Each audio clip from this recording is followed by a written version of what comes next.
Assalamualaikum warahmatullahi wabarakatuh. Waalaikumsalam warahmatullahi wabarakatuh. Alhamdulillah binikmatil iman wal islam wa sunnah ala fahmi salaful ummah wassalatu wassalam nabi rahmah wa ala alihi wa sahbihi wa man ittaba'ahum bi ihsanin ila yaumiddin wa ba'du.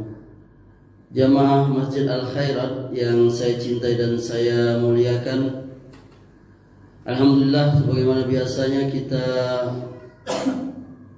pada salat maghrib ini kita sama-sama mendengarkan ta'lim, dan pada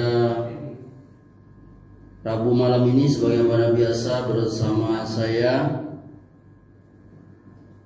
maka insyaallah pada pekan yang lalu kita telah selesai pembahasan tentang kesalahan-kesalahan yang berkaitan dengan masjid. Ada 90 kesalahan yang telah kita sampaikan. Maka kita beranjak pada bab berikutnya, pembahasan kesalahan di dalam akidah dan ibadah, yakni kesalahan-kesalahan dalam sholat Jumat. Yang pertama, kesalahan-kesalahan dalam sholat Jumat itu adalah meninggalkan sholat Jumat. Jadi sebagian kaum muslimin mereka meninggalkan sholat Jumat karena meremehkan dan melalaikan syiar-syiar Allah Subhanahu wa taala, di mana Allah berfirman, "Dzalika wa may yu'azzim sya'airallahi fa innaha min taqwal qulub." Demikianlah perintah Allah, dan barang siapa mengagungkan syiar-syiar Allah, maka sesungguhnya itu timbul dari ketakwaan hati. Surah Al-Hajj ayat 32. Jadi orang yang meninggalkan, meremehkan tentang sholat Jumat, dia harus mengetahui bahwa dia sudah melakukan dosa besar. Bahkan Allah Subhanahu wa taala akan menutup hatinya sehingga dia tidak mengetahui yang namanya kebaikan. Tidak mencegah kemungkaran, tidak merasakan kelezatan Islam, dan tidak merasakan manisnya iman. Imam Muslim meriwayatkan dari Abdullah bin Umar, Abu Hurairah, bahwa keduanya mendengar Rasulullah sallallahu alaihi wasallam berkata di atas kayu mimbarnya itu, para kaum, kata Rasulullah, harus berhenti dari meninggalkan sholat Jumat, atau Allah akan menutup hati mereka. Kemudian mereka menjadi golongan orang yang lalai. Ini hadis sahih dikeluarkan Muslim, Nasai dan Ibnu Majah. At-Tirmizi meriwayatkan dan ia menghasankannya dari Abu Al-Ja'd Ad-Damri radhiyallahu an, bahwa Rasulullah SAW bersabda, "Man taraka thalasa juma'in tahawunan biha taba'allahu ala qalbihi." Perhatikan ini. Barang siapa, kata Rasulullah, meninggalkan 3 kali sholat Jumat karena menganggap meremehkannya, maka Allah menutup hatinya. Oh, itu. Ini hadis juga sahih dikeluarkan Ahmad, Abu Dawud, Tirmizi, Nasai, Ibnu Majah dan juga Tirmizi. Dalam riwayat Ibnu Khuzaimah dan Ibnu Hibban, man tarakal jumu'ata salasan min ghairi uzrin fahuwa munafiqun. Barang siapa meninggalkan 3 kali sholat Jumat dengan tanpa uzur, sebab yang dibenarkan syariat, maka ia adalah seorang munafik. Ini hadisnya sahih, riwayat Ibnu Hibban dan Ibnu Khuzaimah. Hadis yang ketiga, Abu Ya'la meriwayatkan dari Ibnu Abbas radhiyallahu anhu yang mengatakan, man taraka salasa juma'in mutawaliyatin faqad nabazal islama wara'a zuhrihi. Barang siapa meninggalkan 3 kali sholat Jumat berturut-turut, maka ia telah mengenyahkan Islam di belakang punggungnya.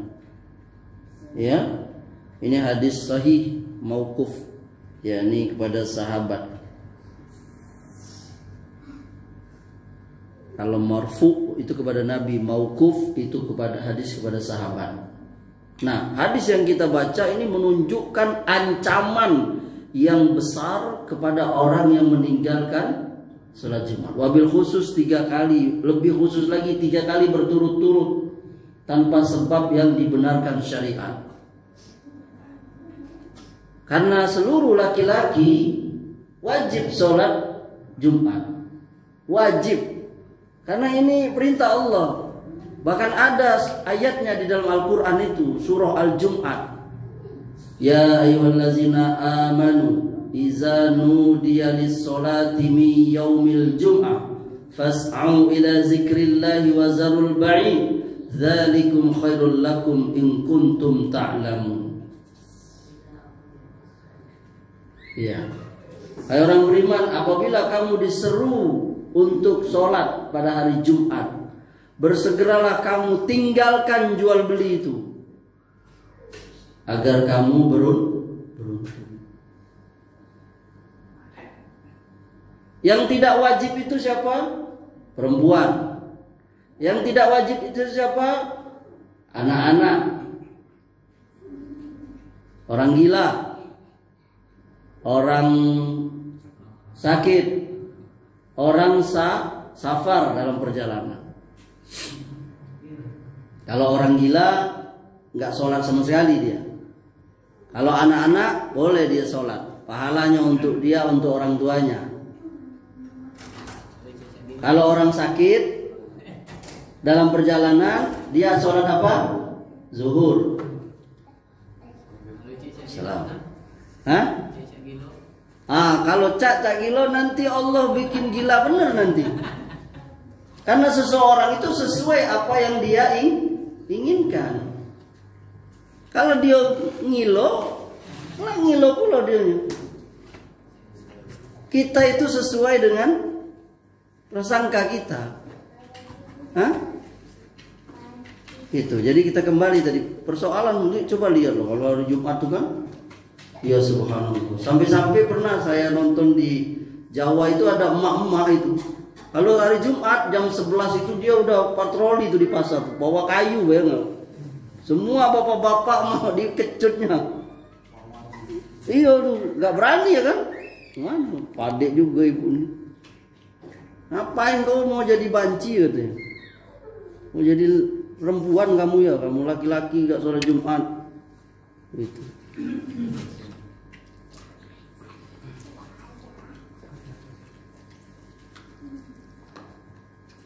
Jadi kita semua harus membiasakan diri ini. Orang tua harus mendidik anaknya. Saya ingat itu, ibu saya itu dari saya kecil lah, SD ya, kelas 6. Amri ke masjid, nanti dikasihnya duit 500. Zaman dulu 500 banyak kan.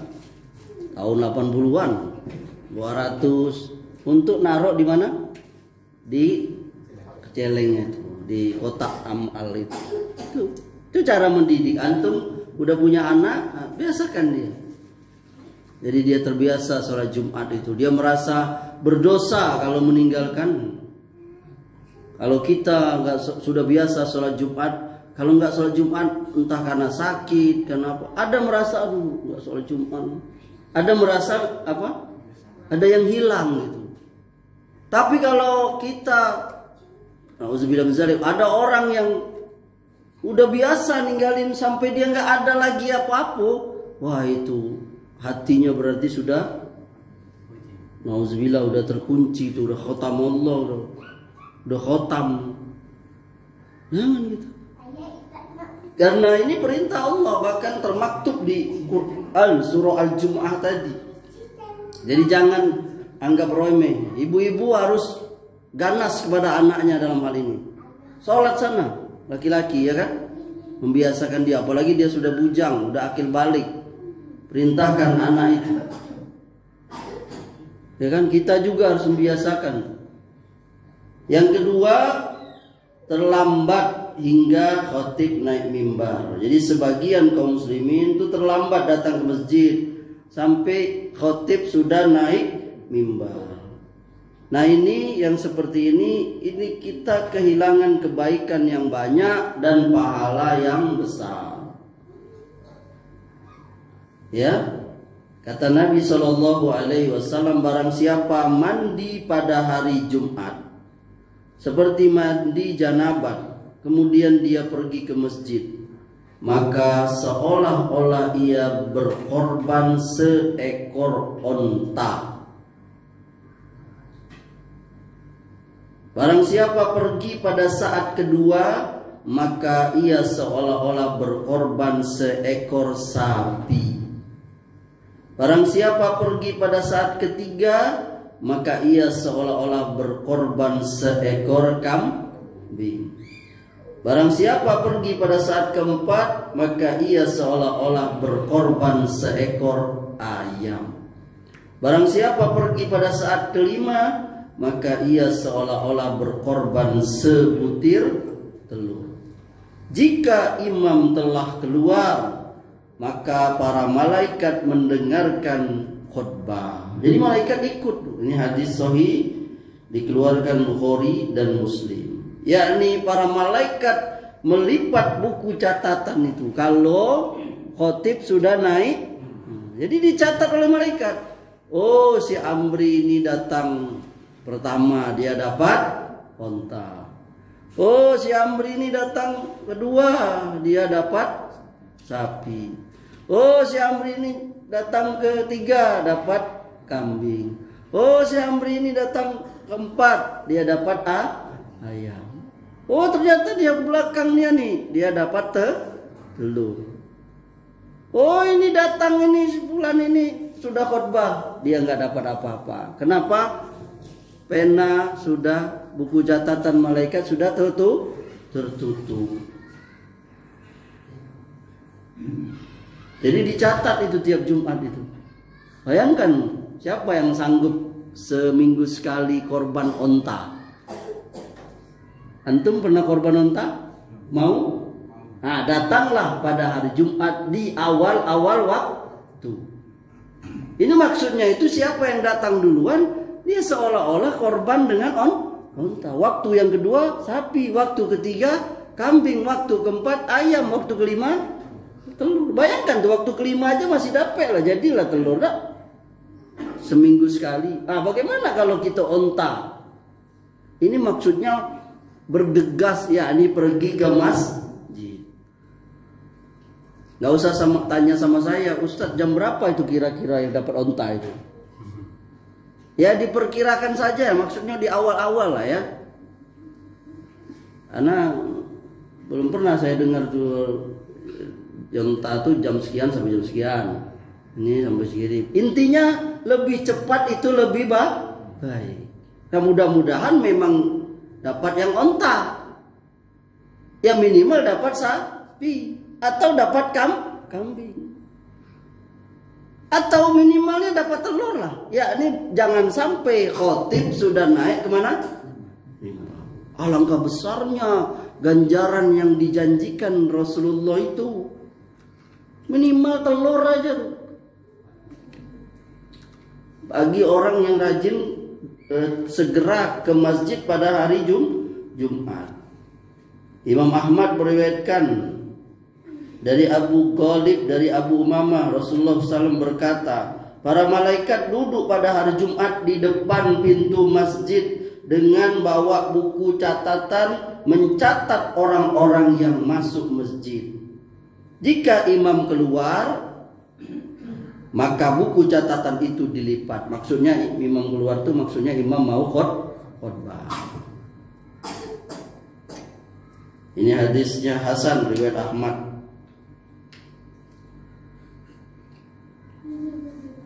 Nah, jadi ada yang tanya, wahai Abu Umamah, bukankah orang yang datang sesudah imam keluar, yakni keluar mau khutbah itu, kan dia dapat juga sholat Jumat? Apa dijawab tadi? Ya, jawaban kita tadi tentu, tetapi dia tidak termasuk yakni orang yang dicatat di buku malaikat. Nah, itu. Kan nanti kita buku catatan ada di akhirat nanti, namanya Yaumul Hisab. Ya, taruhlah CCTV. Nanti kita dikasih bukunya si Anu nih, si Fulan nih, buku kau nih. Nanti kita, alhamdulillah aku ternyata dapat onta terus tiap Jumat nih. Ada catatan kita itu terus. Ya Allah, aku nggak dapat apa-apa di Jumat nih. Telat terus gitu. Jadi catatan itu ada itu. Yang ketiga, meyakini kewajiban membaca surah Sajadah dan Al-Insan pada sholat subuh Jumat. Jadi sebagian jamaah sholat berkeyakinan bahwa sholat subuh pada hari Jumat tidak sah kecuali bila dibaca di dalamnya dua surah, yakni surah Sajadah dan surah Al-Insan. Ini salah, karena membaca dua surah itu hanya hukumnya sunat saja, dianjurkan. Barang siapa tidak membaca dua surah itu, tetaplah sholatnya sah. Bahkan salah seorang imam Syekhul Islam Ibnu Taimiyah, beliau berkatakan tidak seharusnya terus menerus baca dua surah itu, yakni pada subuh Jumat.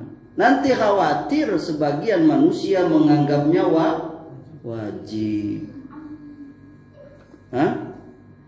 Dan orang yang meninggalkannya dianggap berdosa. Bahkan sebagiannya ada waktu imamnya nggak baca, dia subhanallah,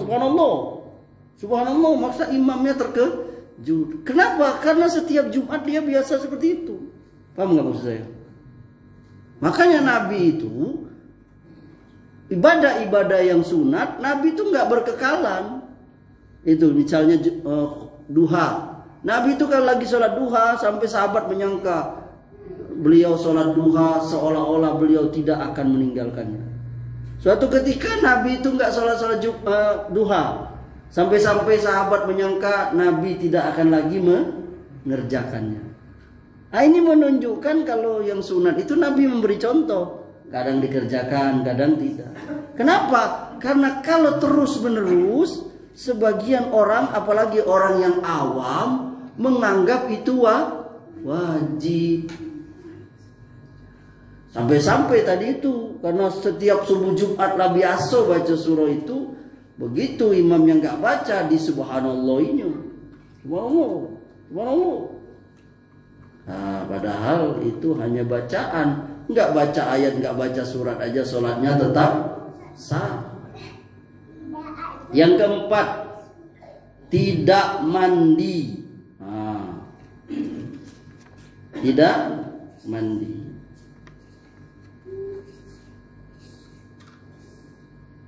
Tidak pakai parfum dan tidak bersiwak pada hari Jumat.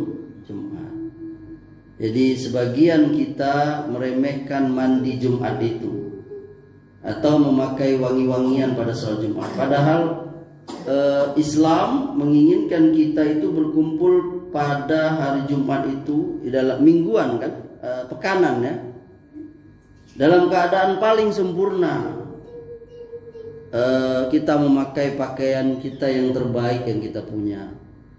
Kita mandi dulu, dalam keadaan menarik yang menawan, dan orang tidak terganggu dengan kita. Di dalam Sahihain dari Abu Bakar bin Munkadir, ia menuturkan, Amr bin Sulaim al-Ansori mengatakan, aku bersaksi Abu Sa'id mengatakan, aku menyaksikan Rasulullah SAW bersabda, ya, al-ghuslu yaumal jumu'ati wajibun ala kulla muhtalimin wa an yastanna wa an yaman ya wa an yamassa tiban in wajada. Mandi pada hari Jumat adalah wajib atas orang yang sudah balik, bersiwak dan memakai parfum kalau ada. Ini hadis sahih riwayat Bukhari Muslim. Dalam Sahih Bukhari dari Salman Al-Farisi, dia mengatakan Nabi SAW pernah bersabda, tidaklah seorang mandi pada hari Jumat dan bersuci menurut kemampuannya dan meminyaki rambutnya dengan minyaknya, atau dia memakai parfum yang ada di rumahnya, kemudian dia ke masjid, lalu dia tidak mencerai-beraikan dua orang, kemudian dia sholat yang telah ditentukan untuknya, lalu dia diam ketika imam khutbah, melainkan diampuni dosanya yang terdapat antara Jumat yang satu dengan Jumat berikutnya. Alangkah besarnya ganjaran. Syaratnya apa tadi? Mandi. Apa tadi itu? Bersuci, mandi, minyaki rambut, apalah, atau pakai parfum, lalu keluar masjid. Tidak dong mencerai-beraikan orang itu, maksudnya orang lagi duduk dipisahin. Nah, itu nggak boleh. Ya. Lalu dia sholat. Hah? Apa? Untuk dipisah maksudnya sama. Itu antum duduk berdua kan? Lalu ana nyelo di antara antum. Atau antum ana duduk di situ atau ana lewat gitu. Enggak boleh. Ya. Ya. Enggak boleh. Dia kemudian diam, yakni menyimak khotibnya khutbah. Maka diampuni dosanya itu. Bayangkan dosa mana? Jumat yang lalu dengan Jumat yang dia kerjakan. Dosa apa Ustaz? Dosa-dosa kecil. Jadi salah satu sebab dihapus dosa kecil itu adalah kita sholat Jumat. Alangkah beruntungnya kita sholat Jumat itu. Tapi syaratnya tadi itu mandi, kayak parfum, jalan ke masjid, sholat, lalu menyimak, lalu tidak memisahkan orang, lalu menyimak khotib khutbah. Lalu ternyata nggak main-main loh. Maka mandi kita. Kecuali kalau memang keadaan nggak bisa lagi, dan misalnya sesekali suatu sebab yang memang nggak bisa kita lagi, kita berusaha saja, mungkin hanya membasahi ketiaknya saja barangkali, atau hanya mengganti bajunya. Itu sesekali mungkin karena sesuatu sebab, bisa jadi kan ada hal yang memang nggak bisa kita tinggal, sehingga tidak menyebabkan, minimal pakai minyak wangi. Kalau enggak kita pakai ini, yakni mandi dulu itu. Kemudian yang kelima, membaca Al-Quran di pengeras suara sebelum Jumat. Nah ini nih sudah menjadi kebiasaan kita, ya kan. Bahkan aneh kalau masjid itu tidak mutar kaset sebelum Jumat. Tapi banyak masjid-masjid yang dia nggak mutar apa-apa. Ya, jadi orang datang. Tapi kita seperti yang kita bahas itu kan sudah kebiasaan sekarang kan di masjid itu. Bahkan ada qori lagi yang membacanya. Bukan hanya kaset. Qori ini yang baca pada waktu Jumat itu setengah jam dia baca Quran, yakni sebelum orang azan. Ini salah. Pertama, ini bid'ah karena nggak ada Nabi menyuruh sebelum sholat Jumat azan berkumandang sholat Jumat baca dulu Al-Quran. Ya, padahal di zaman Nabi itu ada sahabat yang bagus suaranya, seperti Abu Musa Al-Asy'ari, Abdullah bin Mas'ud. Nggak pernah Nabi suruh mereka baca Quran. Baca Quran dulu. Ini waktu mau azan Jumat. Suruh jamaah mendengarkan, jamaah sahabat, nggak ada. Seandainya itu baik, pasti Nabi sudah nyuruh. Yang kedua, pekerjaan ini mengganggu orang yang sholat. Ya, perbuatan ini mengganggu orang yang sedang sholat. Dan juga mengganggu orang yang sedang baca Quran juga. Betul nggak? Ya, ini ada orang yang baca Quran itu yakni dengan pelan, boleh nggak? Boleh. Karena sebelum sholat Jumat, sebelum khotib naik ke atas mimbar khotbah Jumat, maka kita boleh beribadah. Boleh sholat sebanyak-banyaknya, sholat tanpa batas. Anda datang ke masjid jam 11, sholat terus 2 rakaat sampai khotib naik, azan dikumandangkan, selesai, boleh. Atau Anda zikir, sholawat, baik. Allah subhanallah, alhamdulillah, la haula wala, banyak zikir-zikir bebas, zikir apa saja, muji Allah atau bersolawat, ya kan? Atau baca Quran. Sebaik-baik zikir itu apa?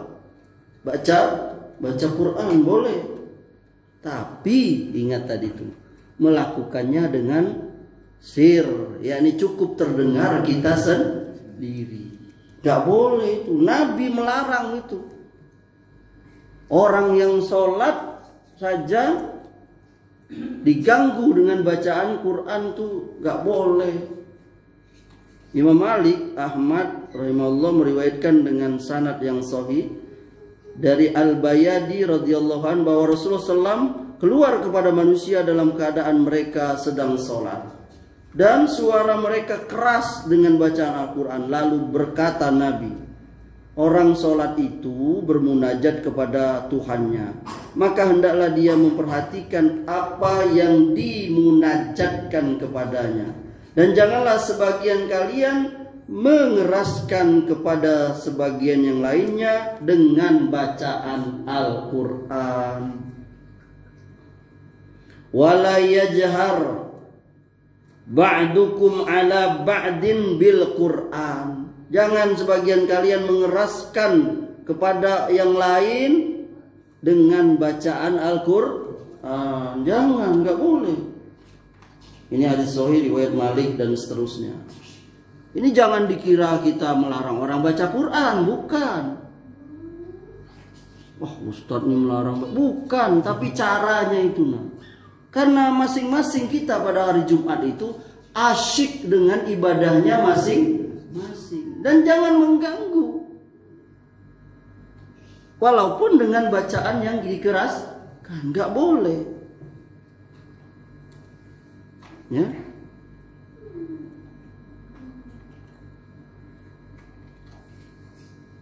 Abu Dawud meriwayatkan dari Abu Sa'id Al-Khudri radhiyallahu an, Rasulullah SAW beriktikaf di masjid. Lalu beliau mendengar, yakni mereka para sahabatnya mengeraskan bacaan Quran. Apa yang Nabi lakukan? Beliau menyingkap tirai. Lalu beliau berkata, ingatlah sesungguhnya setiap kalian bermunajat kepada Rabb-Nya. Maka janganlah satu sama lain dari kalian saling mengganggu. Dan jangan pula satu sama lain dari kalian saling mengeraskan bacaan atau berkata-kata dalam sholat. Ini hadis riwayat Abu Dawud. Jamaah, pernah nggak jamaah merasa terganggu lagi sholat ketika ada jamaah di sebelah jemaah kita bacanya keras? Terganggu nggak? Iya kan? Iya, terganggu kita. Nabi aja orang yang paling khusyuk, beliau pernah lagi sholat itu, siapa yang tadi ikut baca? Dia sudah mengganggu baca. Bayangkan Nabi itu, orang siapa lagi yang paling khusyuk sholatnya? Maka nggak boleh antum Nggak boleh. Cukup terdengar dengan apa? Diri kita sendiri. Orang sebelah jadi tak konsen gitu. Aduh, ini banyak yang kita lalai ini. Imam Ibnu Abdul Bar rahimahullah mengatakan, jika orang yang membaca dalam sholat tidak boleh mengeraskan suaranya agar tidak membuat salah dan mengacaukan orang yang sholat di sampingnya, maka berbicara di masjid yang dapat mengacaukan orang yang sholat lebih-lebih lagi tidak diperbolehkan, lebih terlarang, lebih haram lagi. Itu kaedahnya. Kalau kita sesama sholat aja tidak boleh, apalagi kita baca Quran orang lagi sholat. Nah, coba kita lihat sekarang. Memang diputar kaset itu ketika pas masuk jarang sekarang masjid yang hening. Iya kan? Ada nggak? Jarang. Kalau di ibu kota Bengkulu yang saya tahu cuma masjid Abu Bakar di depan bandara itu. Mana? Nggak ada baca apa-apa. Enak sholat. Nggak juga? Nah, bagus itu. Apalagi diputar kasih ceramah. Ceramahnya lucu lagi. Orang lagi kok sholat. Dengar ceramah itu. Tekikik dulu dia. La haula wala quwata. Coba hening. Kan kita udah tahu hari Jumat itu sholat Jumat ya kan. Alasannya apa? Alasannya untuk manggil orang. Syariat sudah ada panggilan sholat itu apa? Azan. Dan kita udah tahu itu hari Jumat. Gak perlu ada. Tapi ini sekarang dianggap udah biasa. Makanya saya bilang tadi, masjid mana yang enggak? Bahkan mungkin saya yang nyampein ini seperti ini nih, mungkin saya dimusuhi juga. Oh, apa sih Amri itu? Ya terserah. Saya cuma menyampaikan ini. Karena kecuali kalau ada Nabi nyuruh dulu, suruh sahabat baca Quran, iya oke. Sedangkan panggilan sholat itu, ya ini cuma azan. Itu yang nomor 5. Ada yang ingin bertanya? Atau ingin menambahkan? Hukum main judi apa? Hah? Hukum main judi, kalau masih main judi tapi sholat cuma itu. Dia main judi tapi masih sholat. Dia berjudi itu haram.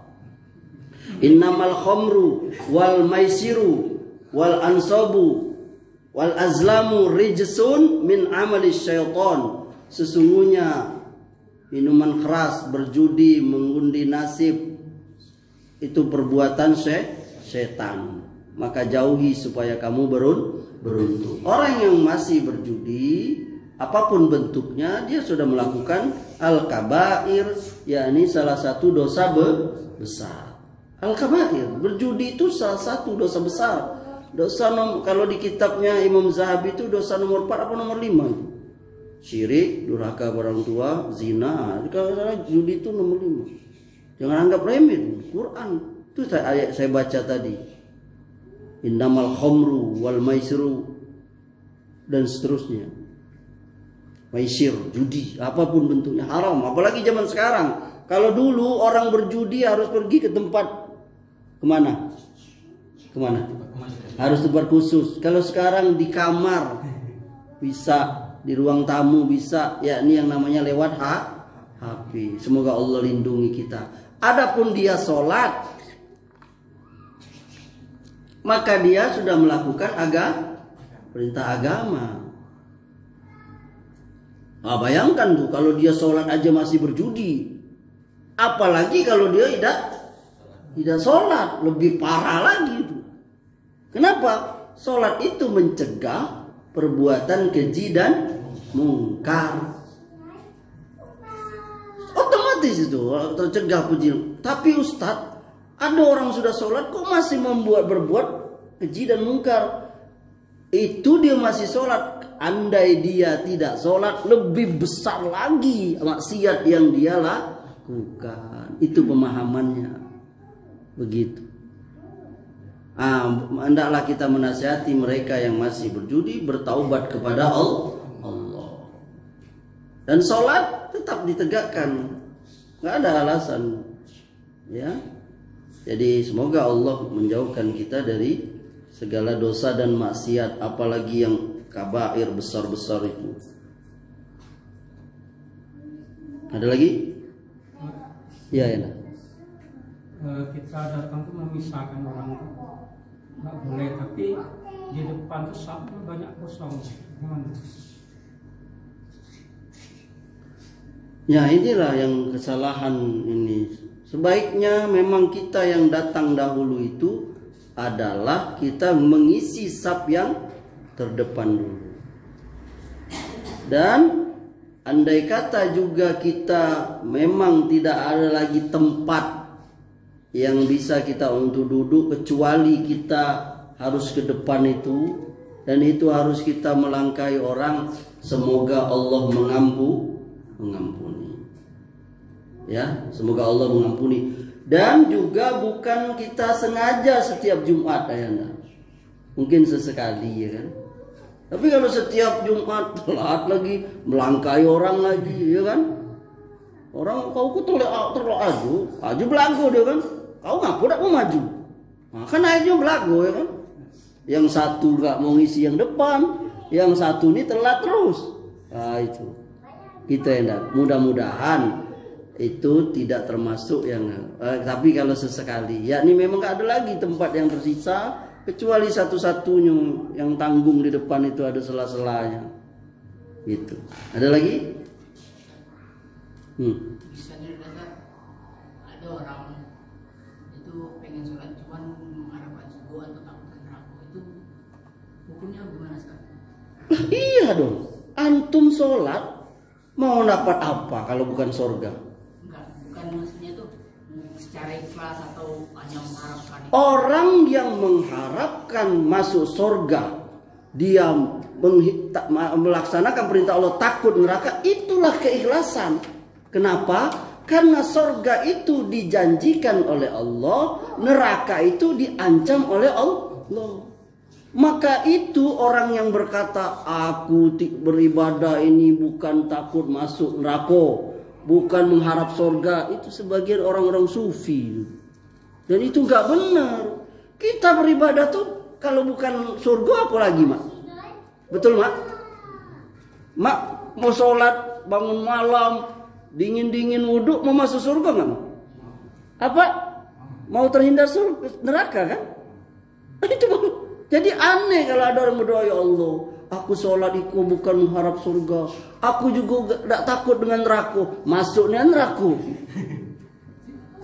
Ingat ya Adinda ya, gak boleh kita beribadah tuh memang masuk surga, mengharap surga, dan kita berlindung dari neraka. Ikhlas gak itu? Ikhlas itu. Jadi yang namanya ikhlas itu kita mengharap surga, berharap terhindar dari neraka. Itulah namanya ikhlas.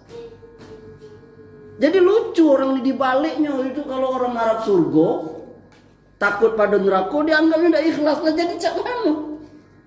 Sedangkan surga itu janji Allah, sedangkan neraka itu ancaman dari Allah. Kedua-duanya yakni ancaman dan janji dari Allah.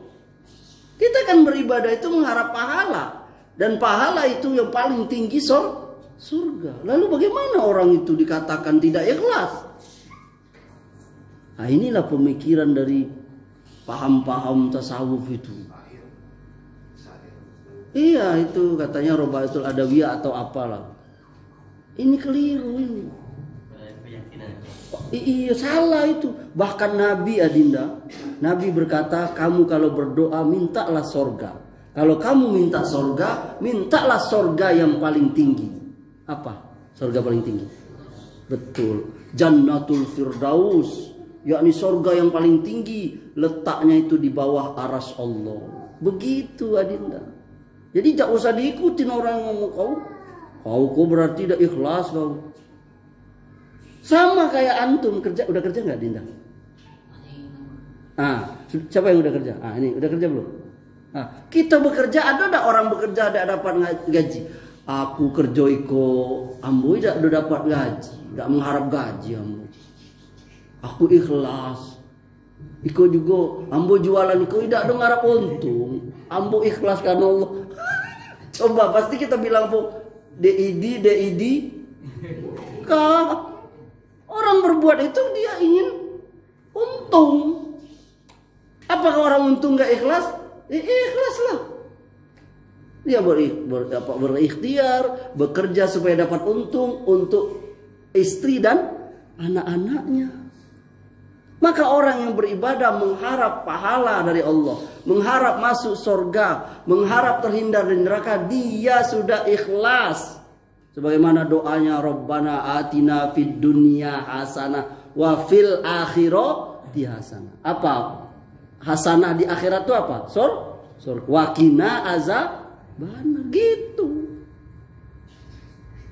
Itulah yang paling ikhlas itu. Kita berdoa kepada Allah minta surga. Jadi memang paham-paham seperti ini itu sekarang Adinda dapat dari mana itu? Keliru itu, salah. Kita beribadah itu memang mengharap surga, minta pelindung dari neraka. Itu. Bahkan kalau kita mengharap yang lain itu nggak ikhlas namanya. Ada orang beribadah ingin dapat perhatian dari orang. Itu namanya ria. Supaya didengar oleh orang itu namanya sum'ah. Supaya bangga dirinya itu namanya ujub. Tapi kalau kita beribadah karena Allah, nah Allah menjanjikan surga. Itulah ikhlas Adinda. Antum nggak mau masuk surga? Mau surga itu ada bidadari cantik banget. Dia diciptakan langsung oleh Allah, nggak mencret, putih, bening, nggak ingusan, tidak jerawatan. Masa kita nggak mau? Allah janjikan itu. Baca surah Ar-Rahman, baca surah itu bidadari bermata jeli. Maka sahabat-sahabat yang bujangan dulu tuh, semangat dia jihad, ada yang meninggal karena dia semangat bidadari. Ini aja juga pengen. Itu jadi antum kau apa beribadah? Pengen masuk surga? Iya, masuk surga. Itu ikhlas kita. Iya, makanya saya bilang tadi ajaran sufi. Malah orang jadi kau ibadah untuk apa? Kalau bukan surga. Sekarang saya tanya, dia berkata, nih kita logika aja ya. Aku nggak pantas masuk surga, tapi aku takut masuk. Nah, jadi dia di mana kira-kira?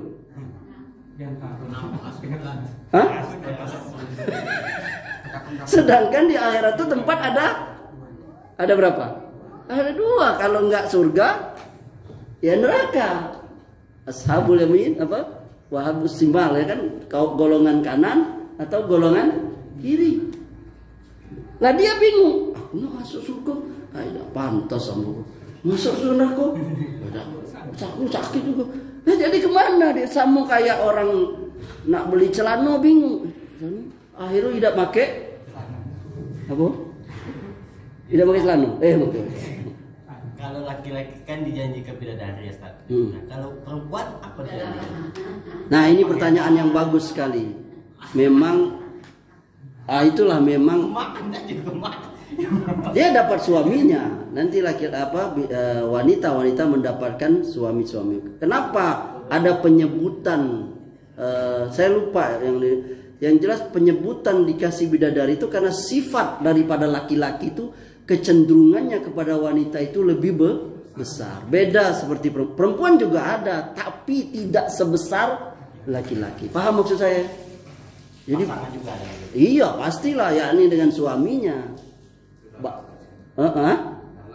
Iya, bahkan ya kalau perempuan tuh ya suaminya di dunia itu dia nanti bersama dia. Kalau laki-laki ya ditambah dengan Kalau saya pernah baca itu 6 apa dari jenis perempuan manusia, dan 60 apa itu jadi jenis bidadari. Wallahu alam. Nah, berlomba-lomba lah kita ya. Itu.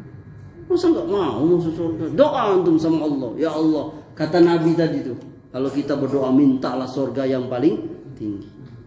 Jadi tinggalkan itu orang yang berkata itu harus beribadah tuh bukan karena mengharap surga. Lah mau apa lagi? Cobalah Anda berpikir ya. Nah, barangkali ini yang bisa kita sampaikan. Semoga Allah Subhanahu wa taala memasukkan kita ke surga dan Allah lindungi kita dari neraka. Amin ya rabbal alamin. Subhanakallahumma wa bihamdika asyhadu an la ilaha illa anta astaghfiruka wa atubu ilaik. Assalamualaikum warahmatullahi wabarakatuh.